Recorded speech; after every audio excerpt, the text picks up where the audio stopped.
Welcome to the Midlife Men podcast with me, Philip Briscoe. My guest today is Alfie Ruffell, founder of Speak. After experiencing a breakdown and losing friends to struggles that were never spoken about, Alfie made it his mission to create the conversations and the support that too many men never received.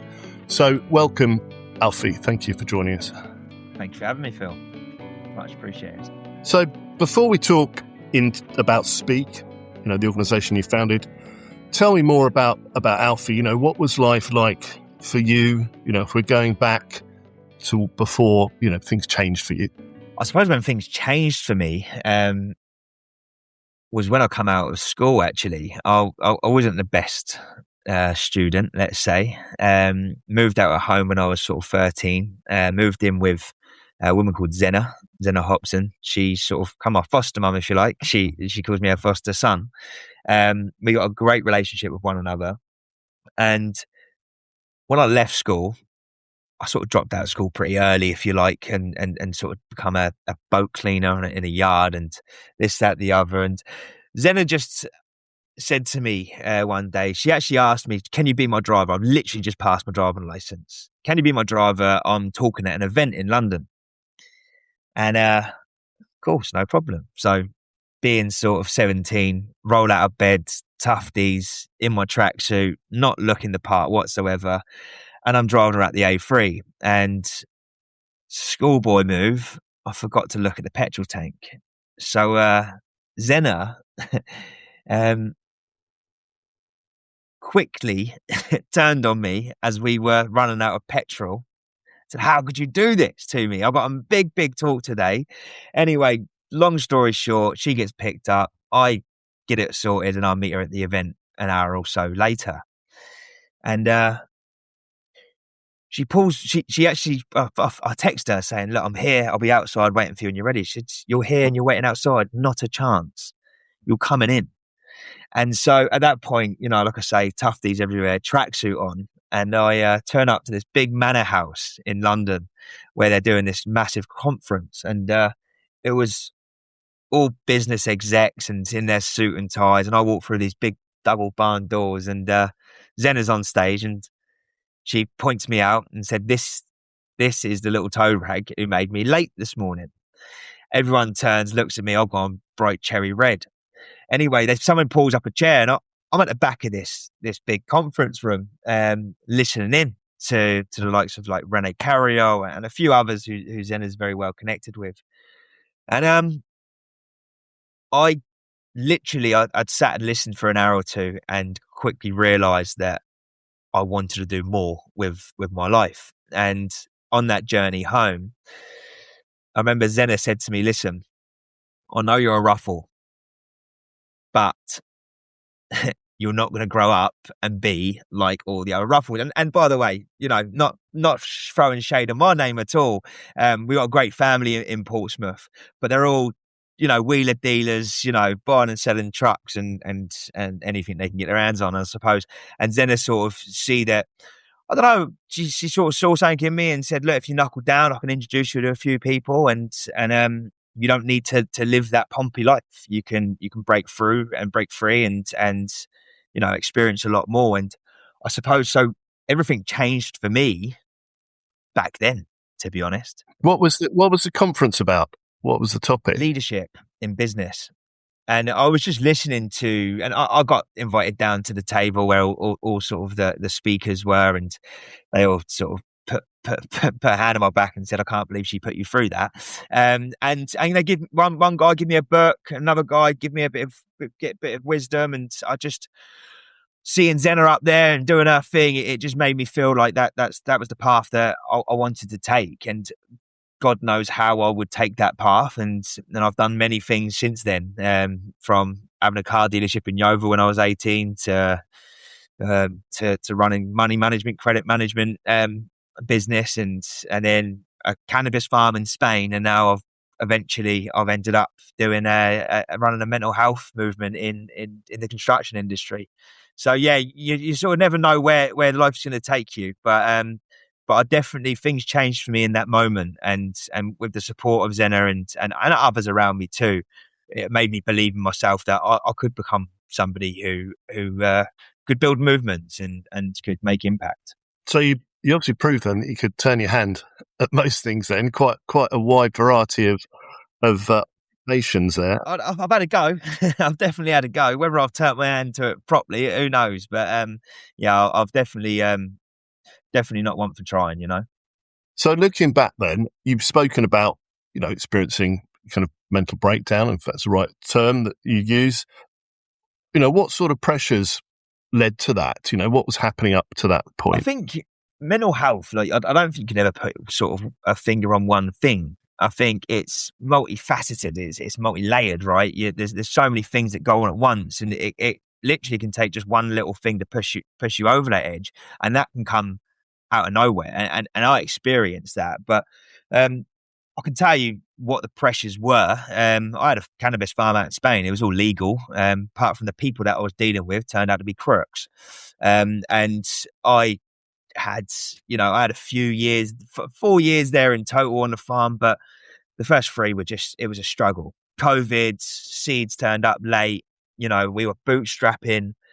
I was doing all sorts of things to try and pull money up and keep the project going. And I raised a lot more investment on the sort of the 3rd year where we felt like, right, we've learned from our mistakes. We know what we need to do. I pulled in investors, even my dad, my mum's boyfriend. I had, my brothers put a little bit in, lots of friends, lots of people in Portsmouth. Portsmouth is a very close-knit town. So everybody knows everybody, especially my family, right?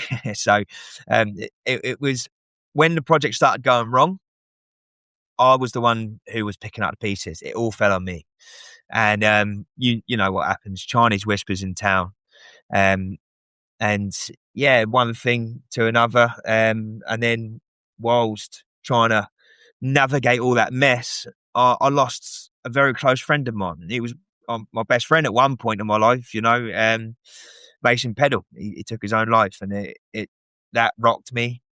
I was dealing with that 6 months after, lost another old pal, Mini Me. Again, he took his own life.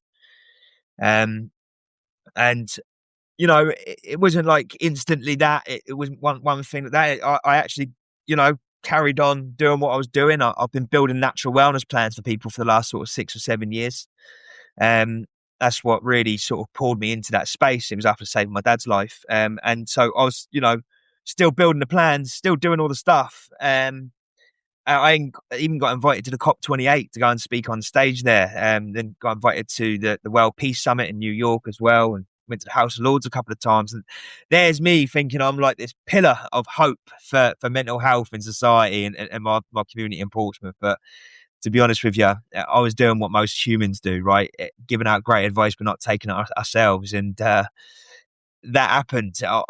I'm out there telling people to speak out about their problems. I'm telling people to do this, this, and this, and actually not taking on that advice. And one thing led to another. I remember it was an argument with my old man. We're having a ruck. He's probably losing patience with what I'm trying to pull together. One thing led to another, and do you know what? I went back to my mum's house. After, living there since I was 13, I went back to her. Me and my mum got a beautiful relationship, by the way. I turned up there. That was probably the safest place I could get to.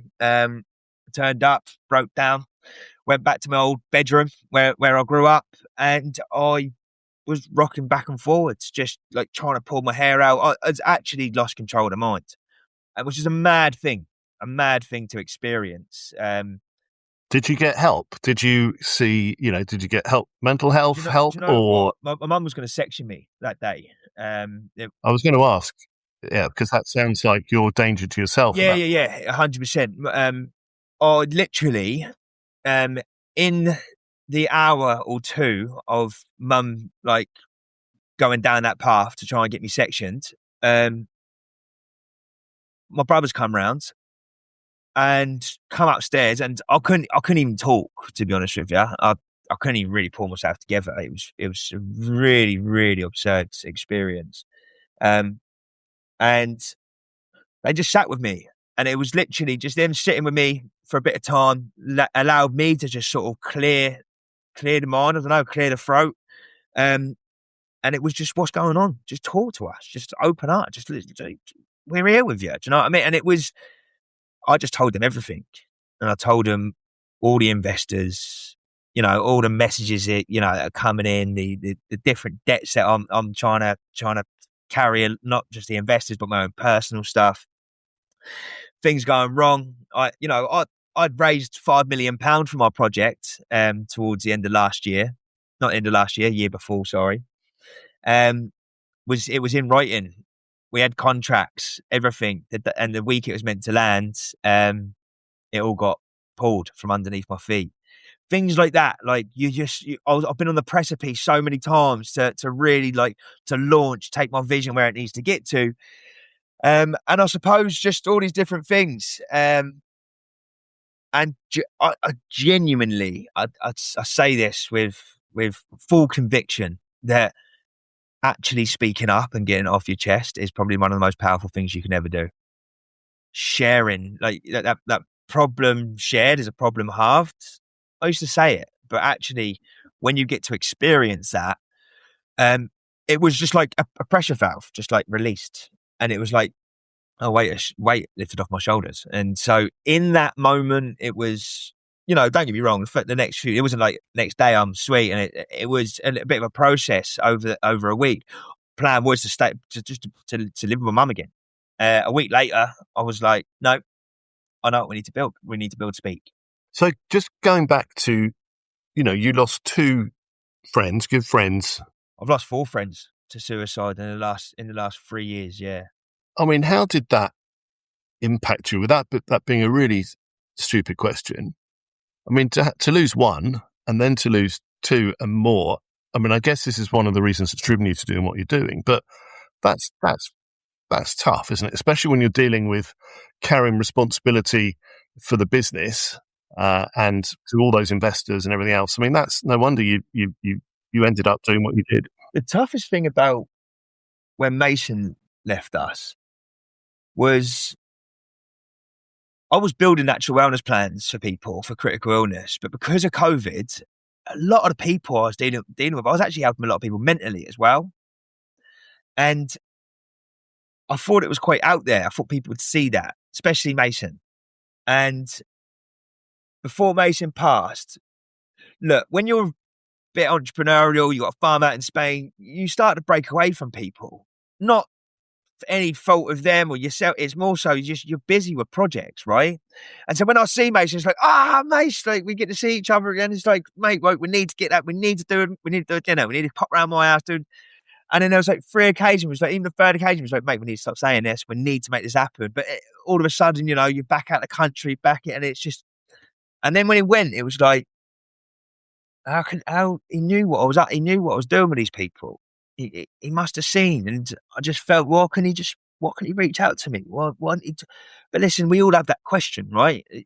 These unanswered questions, which I can pickle you at times, trying to go to bed at night. You can't sleep because they're unanswered. And this is someone who, I was best mates with at a time. Think about the people who were really close to him, his mum, his brothers, like people, I'm still close with them now. I still speak to them occasionally, right?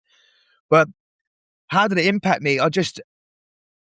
I don't know, it was just, it took the wind out of me a little bit. And then 6 months later, Mini-Me, another one, I went to one of my first festivals with Mini-Me.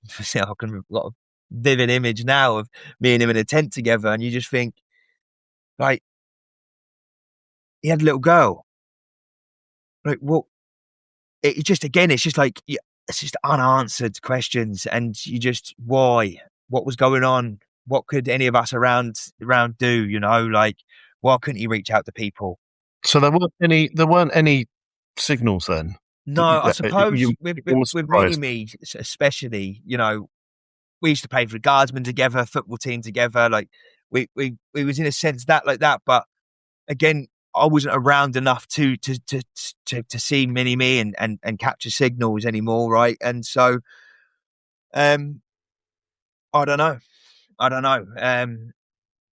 Why do you think that so many men, aren't coming out and saying, look, I'm not coping. Ego. Unfortunately, I think we've all got one. Sometimes it could be humbled. I think ego stops us from speaking to our peers.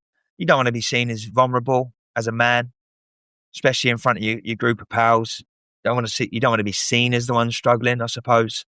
I think there's a lot more awareness around it right now, but are people still pushing out to speak up? I think we've got huge problems still going on, right? You know, statistics don't lie.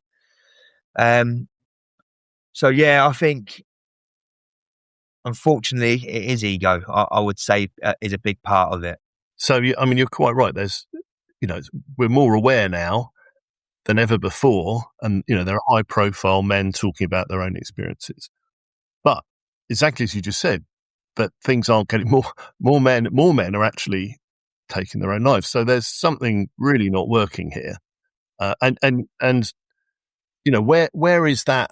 And maybe we can talk about this in a bit when you talk about speak, but where do you start to fix that?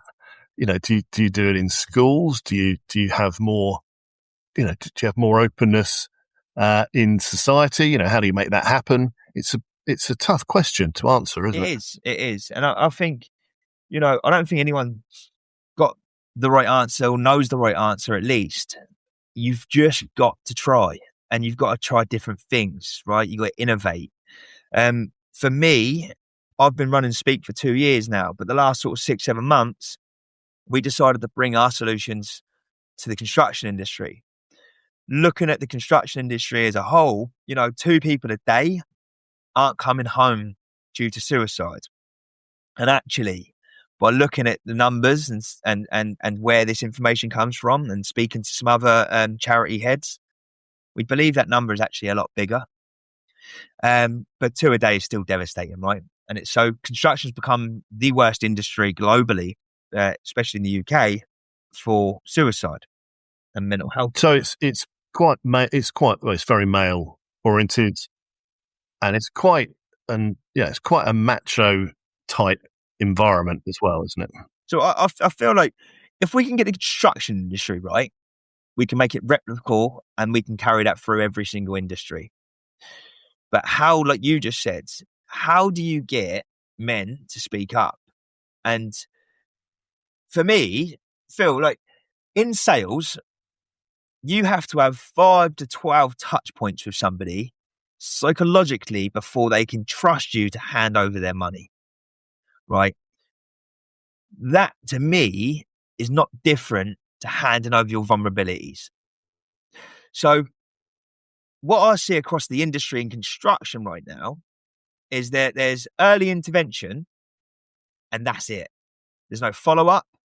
There's no going to revisit that site multiple times. It's a quick talk, see you later, here's some EAP numbers, call them if you're struggling. Doesn't work. It just won't work. And so for me, we need to create a system where we're getting in front of these people multiple times, because they need to be able to trust me that I'm not just some person who's coming onto site who's robbing 15 minutes to 45 minutes of their time just so I can have a payday. Because that's what people think, especially being on a site where they're busy and they've, some people they're getting paid by, the jobs that they're getting done. So they're under huge amounts of pressure to get things done quickly. And so we need to go and build relationships with people. And then when we go there, so what we do as our solution is we do the early intervention, we do a talk.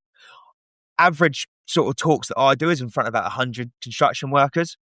And you'll probably get 1, maybe 2 people who will stay behind and have a chat with you, which is great. And I commend the bravery to be able to do that in front of your peers. But the fact is, we know 26 of those out of those 100 are thinking about taking their own lives. 40 of them are struggling. So statistically speaking, that early intervention that we do, it is not touching the sides. And there's always this, well, if I can help one person, I love that. Yeah, we need, as long as your post can reach one, that's great. But there's also 39 other people there who really need our help right now, and they ain't stepping forward. And they're the ones who don't step forward are usually the ones who stay quiet and the ones that, look at Mason Pedal, mate. He would light up a room with his smile, with his banter. He was somebody who was a good money earner, good looking boy, pull some girls. He had no problem in that department. From the outside looking in, this boy was flying, but he took his own life. I can tell you for now, he would not have been the person to step forward on that construction site in front of his peers. He wouldn't have done. But he did have it in him to go and take that next step, which is just, the worst thing that any of us can go on and do. So it's those people that I'm interested in reaching, because they're the ones who are most at risk. Sorry, Phil. So let's take the construction sector, which is where you're working at the moment. How much of that is led by, their leaders, bosses of those companies? Presumably they are engaging you to come in and, you'll come in doing your talk, as you said. I mean, I really like your sales analogy, because actually to be successful in sales, you need to really understand your client and what their pain points are, what's different from, other people, all that sort of stuff. And I really like the way you've applied that here. So you have got that, you have a sales playbook, which is how you set out to make your sale. So do we need something equivalent then that looks at, so you've got 100 men in the room. I mean, how do you look at how do you identify the 40? How do you then identify the ones that are higher risk without, having to spend, weeks and weeks and weeks? And, most bosses, even buying into men's mental health, there's a limit to what they can agree for you to do, right? Correct. So we looked at this, and so we come to the industry as looking to become a charity. Quickly realised it's actually a really toxic space. Everybody's protecting their position. No one wants to collaborate, and no one wants to even reply to your messages. And I felt, wow, this is a problem where we're all aiming for the same desired outcome, which is reduce suicide. And especially for this specific crisis, like, isolation is just the worst thing for it. We need unity. We need togetherness. And so as looking to be a charity, was, running our constitution, we've got our trustees, we're doing all the right things to get to become a charity. And I was like, no, this doesn't work as being a charity. We have to make this commercially viable for the business, as well as we do make it just impactful for the workforce, because otherwise we fall into that lane of let's tick a box. And that whole tick box exercise might look okay for social value to an extent, but if it isn't actually moving the needle, and it isn't reducing suicide, and it isn't helping with the energy, if you like, and the atmosphere on each site, then it's not going to be actually improving the delivery of the project. Because the reality is, mental health affects the bottom line. It affects communication. It affects people being absent. It affects loyalty, productivity, all these things. If your men are on the site and they're fatigued, or they've got financial stress where they can't see the wood between the trees, and they've got all these things going on, they're not going to be operating at their optimum, right? And so actually we came in and said, right, how do we make this commercially viable? Well, one, tenders, in construction, there is data everywhere. They measure everything apart from well-being. Well, I said, well, if we can come in and do an early intervention, we give free food out. That, again, it breaks down that little wall in front of us. It builds bridges, if you like. Food does that. We give away smash burgers, and might be a pizza. When we do that, that person who we're giving a pizza to or burger to, they have to, in order to receive their burger, they have to fill out a reflection questionnaire. And now we make it very clear in our talk to them that, look, we're a third party. We are never, ever, ever, ever going to feed your information upstream to your leaders, because no one would speak about their vulnerabilities. No one would say they got substance, they got an addiction problem, or they've not slept for the last 2 days. Because if that is the case, then you're a danger to the project. And actually, if somebody has got an issue or they are suicidal, they're probably thinking in the back of their mind that, well, the business owner isn't going to want to have that risk, right, on their site. So that's why you find people don't speak up, especially in construction. Well, if we can make it anonymized data, and then we can feed like a bird's eye view of what's going on in the industry, or at least per site by site, you might be 42% that's really struggling with their finances, and then 26% of people have issues sleeping every night. You got 30% that are using, drugs and alcohol to be able to get through for their days or weekends. And so what we found over the last sort of 12 site visits, that we've enabled that conversation, and we built that trust where everything is 100% confidential to us and them. And then that means actually when we go home that day and we can look at the data, we can say, wow, we know this guy's really struggling at the moment. And through his answers, we know that he's in crisis without him even realizing it. Or there might be someone we think, you know what, they could be on their way to crisis. And so we get to then see actually each person, we can then build a relationship just by the data that we've collected, because the follow-up call that we do, once we ring them and say, remind them about us being there, thanks for listening, and look, this is really important topic. We're all feeling it right now, by the way. We're not just looking at your data and going, oh mate, everybody across construction and any working class person right now, I think, are feeling it. You can't turn on the news without seeing World War III. You can't go up the shop and buy 2 bags of shopping that cost, is affordable, right? Everyone's feeling the pinch at the minute.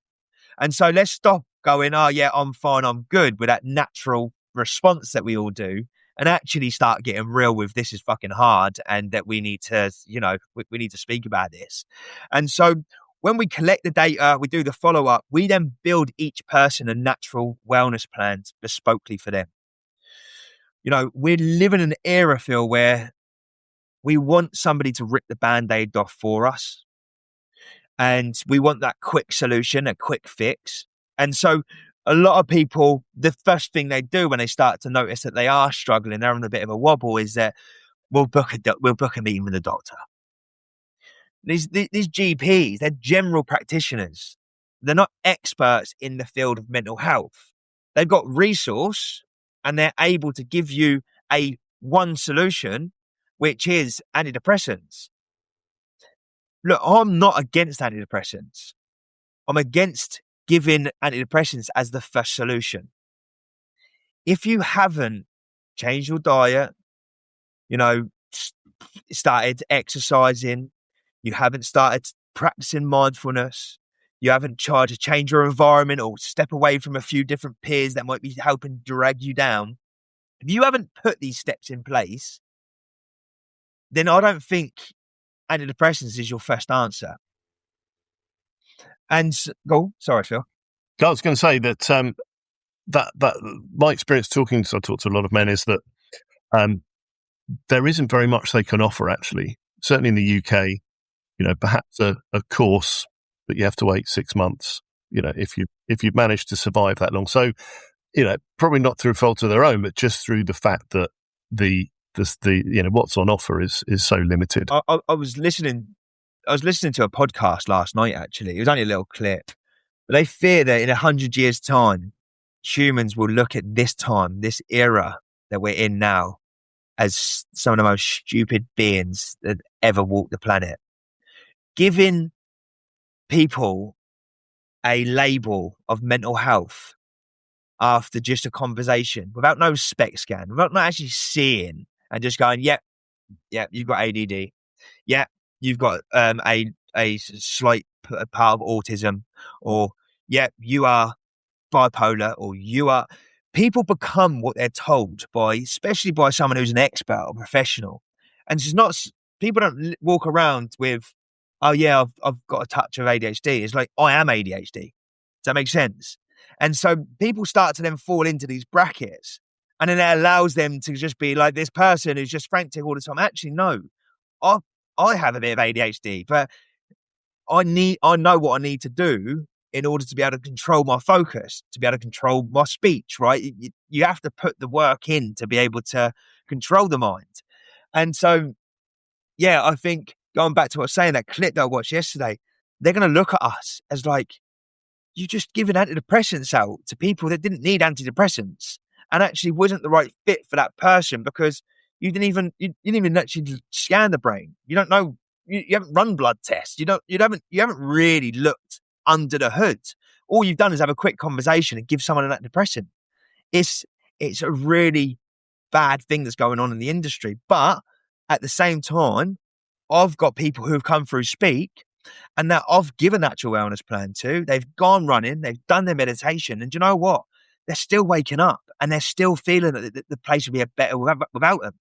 And do you know what? This guy, he ended up going to the doctors and he got given sertraline. It's changed his life. He's got a chemical imbalance in the brain and needs that sertraline. And actually, now he's on that sertraline. He's just proposed to his partner a few weeks ago. He's now got a business. He never had the confidence to go and get a business. So I'm not taking away the power of some of these drugs and what they can do, but you have to fundamentally do everything what you can before doing that. Because otherwise, what I see is that, these antidepressants, they don't just numb your nerves. They don't just make you stop feeling sadness, but they'll also stop you from feeling happiness. And what is life for if you can't have those good moments? And actually, we need the ups and downs to be able to experience the good, right? It's all part and parcel of development and progression as humans. We need to go through a bit of shit. We need to have that, we need to have that challenge to be able to become better. That's interesting, isn't it? Because we are kind of all now told that, you can't be unhappy. That's wrong. You need to be happy all the time. You're absolutely right.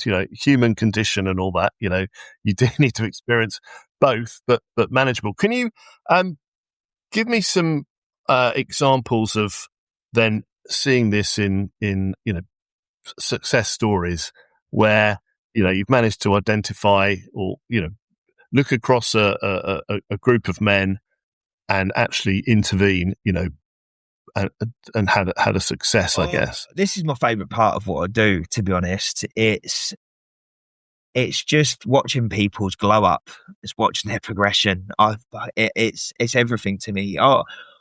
One person, Bradley Williams, he won't mind me saying this. I just dragged him down to Carla Homes in front of 150 subcontractors last week to deliver his story. And it was the biggest crowd. And also being professionals and them all in suits, it can be a little bit nerve-wracking, right? But this boy, he grew up in a broken home. Mum and dad alcoholics. He was drinking by the age of 14. Actively drinking with them at the age of 14. By the age of 16, he was an alcoholic. Before he even knew what the term meant, he was an alcoholic. And not just, beers on an evening. It was vodka, because that's what was in the house. And I feel that we can all live a little bit sheltered lives at times and forget about, well, why is that person on the street over there? And why is he a crackhead? Well, actually, because a lot of people do come from broken homes. And so Brad, being one of those victims, if you like, he come out at 16 and he knew he needed to change his life, and he took himself to college and he upskilled himself. He became a bricklayer. Then he was on the tools as a bricklayer for 18 years. Well, in those 18 years, being on construction, being somebody who was a drinker anyway, well, the culture that goes on the site, people don't like to talk about this too much. There's a huge drug culture. Listen, I've grown up around it. Two older brothers, they were scaffolders, another one's a roofer. All my pals are construction workers. I get the culture. I understand it. And so you can be very easily led by your peers. And so he was introduced to cocaine on a construction site, and that was it. It took his life. It took his life for the next 15, 16 years. So, this guy, he's got a wife, he's got 2 kids. The wife resented him. The kids started to resent him, not like the man he would become. And I didn't know Brad for any of this time. I just got introduced to Brad. Said, look, you should go and speak to Alfie. This is 2 years ago, just over 2 years ago. And I just done what I do for everybody, right? I built my natural wellness plan. I kept my inbox, my phone line always open for him, as I do for anybody. And just give him a bit of accountability. And at this time, I was just launching Speak. And so it was like, right, this is it. Like, you've got to show up. And I was putting on group fit sessions, meditation sessions, breathwork sessions. I just said, just do me a favor and just apply yourself to every single one. Turn up. Just make yourself available. This is that comes first now before anything else. And that's what he done. He really threw himself in. And this is a man who, he's lost a tooth. He's like, he looks older than what he is because of what he'd done to himself. You now look at him now, not just the looks. He looked healthy, but his confidence is just gone through the roof. He left bricklaying and he got himself a job on the railways because it was zero tolerance. That helped him on his path because as a bricklayer, he just felt that he kept slipping into old habits. So, mate, he's had 2 promotions. He's now team leader, so he's got a gang of people underneath him. That gang of people, he now, before dropping home, he takes to the gym. He gets them doing something positive for themselves before they go to bed, before they would go and do what they normally go and do. And he got recognised for that within the company he works for. They got him to go and do a talk. They're supporting him with some more tickets. His partner also followed the journey with him, completely committed herself. She's lost 6 stone in weight. The 2 boys are just, they're like nephews to me nowadays because absolutely love them to pieces. They've got an unbelievable relationship with their dad. He went on 2 holidays in the space of 2 months this year. He's never done that before. Never taken them abroad. He got to do it twice. And do you know what? It was last week he got a mortgage in principle and he got his offer accepted on a new house. So when you see somebody turn up for themselves, when he come to me, he was a broken man. He was about to lose his family. He was sniffing cocaine every single day. And, he was troubled. 2 years later, with a plan, a natural plan, community, a sense of accountability, a recognition, mate, he's gone on now he's flying. And I've got other stories like that as well. Other people that have joined our group. I've had people who have been suicidal on train tracks to then, taking some natural products and following a plan completely better. I've had people who have been antidepressants since I've got Ben Bailey. He won't mind me saying his name. 12 years old, he got given his first antidepressant. Was on it until the age of 29. He didn't know life without antidepressants. I think it's an absolute farce that a doctor can give someone antidepressants at the age of 12 years old and say, yeah, on you go. He got introduced to me. I got him to the gym. He never wanted to go to the gym. He wanted to go to the gym. He couldn't get himself to the gym because of his confidence. It wouldn't allow him to get there. I drag him to the gym. I got him working out. I got him on a few different plans, a plan with a few different products within the plan. Off the antidepressants within 3 months. And he rang me up. He sounded quite emotional and was like, and he's not an emotional person at all. He's a proper ground worker, you can imagine. But he's like, mate, I can't believe it. He said, I actually realised what they were. And I was like, what? And he's like, the antidepressants. He said, mate, they were handcuffs. Of course. He said, I don't know where I've been the last 10, 15 years. He said, I can't believe it. And so now he's best shape of his life, better shape than me, been at the gym. I left to come to London. And he was like, oh, no, don't. He carried it on. He's now just booked to go travelling. This is someone who, on his own, by the way. He's going to travel in East Asia on his own. And this is a person who didn't have the confidence to go out to the gym. These are the glow ups So that I love to see. This is what works. This is what works, isn't it? Telling these stories, people, recovery narratives. This is what this podcast is all about, actually. It's about learning from other people, take from it what you will, but seeing that there is an alternative, and ordinary people like you can do it as well. What if someone's listening to this and they feel, in a place they're not in a good place, they don't know what to do, they haven't told anyone, they feel trapped. What's something small that they can do just to start moving forward? I know it's based on individuals, but just someone listening to this, to give them something they can do that they may feel a bit better tomorrow. Depending on age, I would say, social media has become a very toxic place, depending on who you follow. And so a really quick fix for me and for others who have joined my community is have a little bit of a clear out. Just unfollow the people that don't serve you, don't light you up, don't motivate you, don't inspire you. And then look to follow people that do. And have a sit down and think about topics that interest you, that light you up. And then start to follow curators that are talking on those things. Because in that way, when you doom scroll, which I think most people do, right? And it is a bit of an outlet, and it is a little bit of comfort, and it is a little bit quick dopamine hits. Actually, make those dopamine hits something that resonate with you more, rather than just comparing your life to other people. That can be a very quick win. And it's reprogramming the mind. Like, it's no different from a computer, our minds. It needs rebooting now and then. And how do you do that? You feed it with positivity. You feed it with something which is going to change and flip the script and get your mindset changed. So for me, somebody that I'm listening to at the moment quite heavily is a guy called Jim Rohn. He's dead and gone now, but he's still inspiring many people. And just to chuck that on for 15 minutes can be really, really powerful. So this is something people can do. It doesn't cost them anything. No, it doesn't take very long. They don't have to damage their ego. Yeah. No one needs to know what you're doing.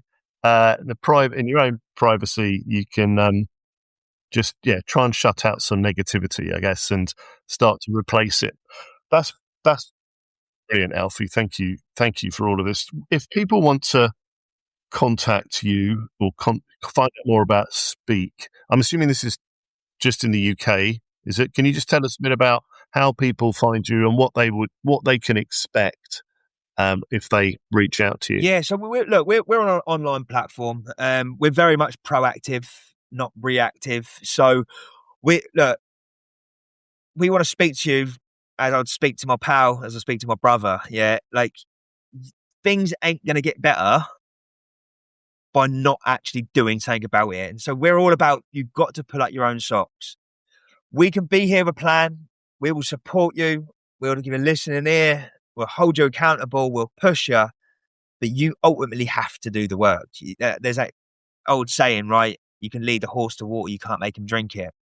So if you really do want change and you want to get yourself out of this rut, then you have to do something about that. And whether that's join Speak, we have an online community, and you say it's in the UK, anybody in the world could join this realistically. We've got Zoom sessions. They're all free of charge. And by the way, because of the places that I've spoken around the world, I've managed to link with some top experts out there.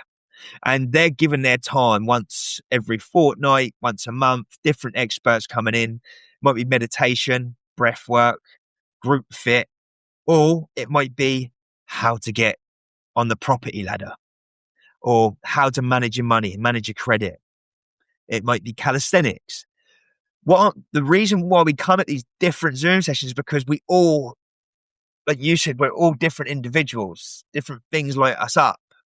Meditation is an unbelievable outlet. Like, people feel like you just have to sit there in this lotus position and hum for an hour. It's not that. You can stand in the queue of Tesco's and bring yourself back to breath, and that will help clear thoughts. Like, we all have these negative thoughts slip in. It's being able to control them and realize we are not that thought, and that there is 35 to 65,000 thoughts coming in throughout the day, and we're not all of them, and we just need to understand them. So come and join a platform like Speak and start to understand and get a bit of education around that. We also have a library of courses. We also have a forum of like-minded people that can connect with one another who are at different stages of their journey, people that have beaten addiction, people that are going through addiction, and people that just landed on a platform that want to get over addiction. And, it's not all about addiction, by the way. I'm just sort of relaying that with Brad's story, but it could be anything, right?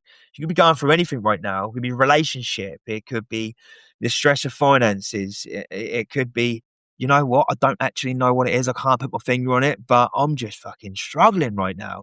Yeah. Well, come here. Let's have a chat. Let's talk about it, because you're not alone. And it's that. Alfie, all that remains is for me to thank you. Thank you so much. Thank you for listening to the Midlife Men podcast with me, Philip Briscoe. If you'd like to learn more about Alfie and Speak, visit speak-uk.com, where you'll find practical mental health support, resources and information about campaigns, and also how to join the Speak community. To help raise the profile of the podcast, as ever, it really helps if you can please review it, follow the show on your chosen podcast platform, and please share it with your own networks and people you think might benefit from listening.